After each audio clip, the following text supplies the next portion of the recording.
Olá, gente querida, tudo bom com vocês? Sejam bem-vindos a mais uma aula de ensino religioso. Nas nossas últimas aulas, nós conversamos um pouco sobre a manifestação do sagrado. O que é o sagrado, o que ele significa e de que maneira o sagrado é percebido dentro do contexto religioso.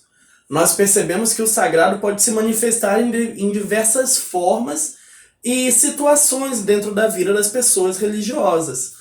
Por exemplo, é muito comum referenciar o sagrado dentro de uma igreja, o sagrado que se manifesta num templo, ou até mesmo o sagrado que se manifesta na harmonia da natureza, como a gente bem conversou na nossa última aula ao vivo. Hoje, nós vamos continuar essa temática conversando um pouco sobre a forma como o ser humano percebe a manifestação do sagrado, mas mais especificamente dentro do cristianismo, a maneira como o cristianismo compreende e percebe a manifestação do sagrado a partir da figura de Jesus Cristo. Nas nossas aulas e nos nossos estudos, nós conversamos um pouco sobre a relação que, no cristianismo, existe entre o Deus Pai, o Deus Filho e o Espírito Santo. Para o cristianismo, essas três pessoas formam aquela figura, aquela entidade poderosa que é a Santíssima Trindade. O que é a Santíssima Trindade? É a união dessas três pessoas que formam essa única unidade, que para o cristianismo se constitui como um mistério. Claro que é muito difícil de eu tentar explicar para vocês de que maneira isso acontece e se manifesta de uma forma muito concreta. Até porque é um mistério da fé. Tudo que sabemos explicar é que Deus Pai, querendo se fazer presente no mundo de uma forma mais próxima, se encarnou e se manifesta como Filho, que é Jesus Cristo, que é uma figura humana. Falar de Deus Pai pode ser algo complicado, pode ser algo desafiador para o ser humano. Mas falar do Deus Filho, do Deus Jesus Cristo, que se encarna e caminha entre os homens, se torna uma tarefa um pouco mais fácil, porque Jesus foi homem e viveu como nós. E a história de Jesus para o cristianismo é a maior representação da manifestação do sagrado para essa religião. Isto porque o cristianismo acredita que Deus, querendo estar junto dos homens, fez dele mesmo um homem. Não como uma cópia, não como imitação, mas se tornou totalmente humano. E é assim que se inicia essa grande manifestação do sagrado que o cristianismo acredita que é a encarnação de Jesus Cristo. Jesus nasce da ação do Espírito Santo dentro da família de Maria e José. Maria se torna grávida, se engravida pela luz do Espírito Santo e dá a luz a Jesus. Quando Jesus ainda é pequeno, ele é visitado por 3 reis magos. A Bíblia não menciona que eles eram reis, menciona que eram magos. Mas não é uma coisa de feitiçaria, tipo Harry Potter ou feitiçaria. Os magos daquela época eram pessoas sábias e estudiosas. Algo muito parecido com um cientista no dia de hoje. Só que naquela época não existia ciência. Eram pessoas que conheciam das profecias, conheciam do movimento dos astros e por isso eram pessoas muito sábias. Os magos que conheciam da profecia, que vinha de muito antes de Jesus nascer, onde Deus havia prometido que enviaria o Messias para a Terra, eles souberam pelo movimento dos astros que naquele dia nasceria o Filho de Deus, o Rei dos Judeus. E por isso os magos foram visitá-lo. A Bíblia não tem muitas informações sobre os reis magos, apesar de que as nossas festas populares celebram todos os anos, no dia de Reis, em janeiro, essa festa dedicada aos 3 reis magos que até ganham nomes na cultura popular, que é Belchior, Gaspar e Baltazar. Isso é a tradição popular que indica estes homens que foram os primeiros, fora os pastores, fora a família de Jesus, até este encontro com o sagrado. Ficaram tão contentes em poder presenciar este fato que eles mesmos decidiram dar a Jesus alguns presentes, que foram ouro, incenso e mirra, ressaltando que aquele menino era homem, era Deus e era rei. Outro episódio da infância de Jesus que chama bastante a nossa atenção é quando ele tinha 12 anos de idade e se perde no templo. Este fato é bastante conhecido e um dos poucos registros que temos sobre a infância de Jesus. Aconteceu que numa festa, quando todos foram para a cidade de Jerusalém, que era uma cidade sagrada para os judeus, lembrando que Jesus também era judeu, porque naquela época o cristianismo ainda não existia. Mas então, continuando. Jesus foi com seus pais, Maria e José, até a cidade de Jerusalém. Na volta, Maria e José se separam e pensam que Jesus podia estar na comitiva de uma das suas famílias, porque se viajava em grupos de família nessa época. E aí perceberam que Jesus não estava ali. E voltaram para Jerusalém, onde encontraram Jesus, sabe onde? No templo. O templo, como a gente já viu em aulas passadas, era o lugar onde os judeus realizavam seus cultos. Era um lugar muito sagrado para o judaísmo daquela época. Eles acreditavam que ali Deus se manifestava.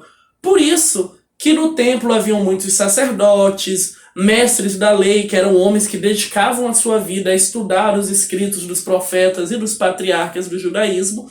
E ali eles encontraram Jesus fazendo sabe o quê? Ensinando os sacerdotes e os mestres da lei.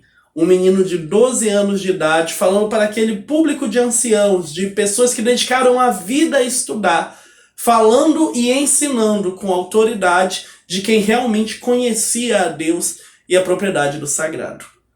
Talvez os mestres da lei não compreenderam, viram aquele menino falando e pensaram, nossa, quem é essa pessoa que fala tantas coisas que nós que vivemos a vida inteira estudando e não conhecemos? Mas o que aconteceu ali foi uma manifestação do sagrado. Aos 30 anos de idade, Jesus inicia a sua vida pública. Inicia este período que é a manifestação e a vida apostólica. Jesus, então, ele inicia a sua pregação e forma um grupo de seguidores que se tornaram seus discípulos. A palavra discípulo, que a gente conhece bastante dos evangelhos e das leituras bíblicas, significa aprendiz. O discípulo, gente, é alguém que está aprendendo algo de um mestre. O pincel do prof caiu, só um minutinho. O discípulo, então, é alguém que está aprendendo algo de um mestre. Alguém que está ali pegando e bebendo seus ensinamentos. E Jesus tinha muitos discípulos. Ele formou um grupo menor de 12, que chamou de apóstolos, que eram aquelas pessoas que Jesus tinha mais próximo e que depois continuaram a sua missão. Continuaram a dar seu testemunho depois que Jesus partiu. Então, Jesus tinha uma multidão de discípulos que vinham de todos os lugares do Oriente apenas para vê-lo falar e ensinar a palavra de Deus. Só que Jesus não falava só com amor. De fato, falava com amor, com carinho, com autoridade, mas também denunciava aquilo que não estava correto. Falando bem na cara de muita gente, dos políticos, dos sacerdotes, dos religiosos daquele tempo, aquilo que talvez eles não gostassem de ouvir, porque eles viviam enfiados numa situação de injustiça, de exploração. Lembrando que nessa época o povo de Jesus, os hebreus, os judeus, eles viviam explorados sob a exploração do Império Romano. E muitos dos sacerdotes, para poder manter a sua fé, eles faziam muitos acordos com os romanos. Um episódio muito marcante da vida de Jesus nessa época é quando ele vai até o templo e encontra o templo lotado de vendedores. Vários comerciantes vendendo todo tipo de produto ali na entrada do templo. Jesus ficou muito chateado com isso, porque o templo era um lugar de encontro com Deus, era um lugar sagrado, era a casa de Deus. E eles haviam transformado o templo num lugar de comércio, onde se visava apenas o lucro e não a vida das pessoas, e nem sequer o sentido do sagrado. Isso se chama sacrilégio. O que é um sacrilégio? Jesus olhou para aquilo e ficou bastante ofendido com o que estava vendo. Um sacrilégio é uma ofensa a algo que é considerado sagrado para uma religião. Então, quando Jesus viu aquilo, ele se deparou com um sacrilégio, pois o templo, que era o lugar sagrado para os judeus, estava sendo profanado para conseguir dinheiro. E sabe o que ele fez? Ele ficou tão irado, tão bravo quando viu os comerciantes fazendo dinheiro às custas da palavra de Deus, à custa desse lugar sagrado. Ele saiu derrubando as mesas, brigando com todo mundo e dizendo para que eles saíssem dali porque aquela era a casa de Deus e não lugar de comércio. Bem nessa época, Jesus acabou chamando a atenção de muita gente que não gostava dele. E por isso eles armaram para que Jesus fosse preso e condenado à morte. Jesus passou pela tortura. Vocês sabem o que é tortura? Os romanos praticaram muito tempo as práticas de tortura que eram aplicadas às pessoas que cometiam algum crime contra o Império Romano. Lembrando que crimes é uma coisa que muda de acordo com o tempo. Por exemplo, o crime que Jesus cometeu foi ser contrário àquilo que acreditava Roma. E por isso ele foi condenado à morte e torturado. Isso é bastante complicado, porque a tortura é um castigo corporal. A pessoa ela é espancada, ela é submetida a muita dor. E existem diversas formas de tortura e não gosto nem de falar que já me dá agonia. Infelizmente, a tortura não é algo que só existiu no tempo de Jesus. Até hoje, em muitos lugares se aplica a tortura como uma medida de punir as pessoas. E aqui no Brasil ainda tem gente que defende a tortura como uma prática quando a pessoa comete delito. Mas então, isso é papo para outra história. Jesus foi submetido à tortura. Levou flagelos, colocaram uma coroa de espinhos, zombando do título de rei dos judeus e colocando ali muita dor para o pobre Cristo. Depois de ser torturado, Jesus foi apresentado por Pôncio Pilatos à multidão. Pilatos sabia que ele tinha sido entregue por inveja, que ele não tinha nenhum crime, coisa nenhuma. Mas ele ficou com medo, pois a multidão que estava ali sendo manipulada estava furiosa pedindo a crucificação de Jesus. Sem ter outra alternativa, Pilatos lavou as mãos, o que significa dizer, isso aqui não é problema meu, não tenho responsabilidade. E aí mandou Jesus para ser crucificado. Jesus não foi o único a ser crucificado pelo Império Romano. Existem várias práticas e histórias. Por exemplo, o Espartacus, um escravo romano que protestou contra o Império e aí ele recebeu como pena a crucificação. Mas se vocês quiserem saber mais sobre o Espartacus e como ele liderou uma revolução de escravos, perguntem ao professor de história que ele com certeza vai ficar muito contente de contar para vocês. Mas continuando, o que aconteceu depois? Como Jesus era uma figura muito conhecida e já havia criado muito tumulto pela forma como ele denunciava as injustiças, os romanos fizeram da crucificação de Jesus um verdadeiro espetáculo público. Fizeram Jesus carregar a sua cruz durante todo um trajeto por um caminho chamado Calvário, que significa lugar da caveira, e crucificaram Jesus ali. A crucificação, gente, era uma punição muito severa, porque a pessoa que é crucificada, ela não morre imediatamente, ela fica dias, às vezes semanas agonizando. E Jesus veio a falecer numa sexta-feira, às 15 horas da tarde, no horário da Judéia, de acordo com o que está escrito na Bíblia. Mas a manifestação do sagrado da pessoa de Jesus Cristo não encerrou ali. Porque o que aconteceu depois? Depois de 3 dias, Jesus ressuscitou. Isso é, ele voltou a viver, ele tornou a vida novamente. E coincidentemente na data da Páscoa, que era uma festa antiga dos judeus, que celebravam o dia que eles foram libertados do Egito por Moisés, que deu um tempo que eles eram escravizados pelos faraós.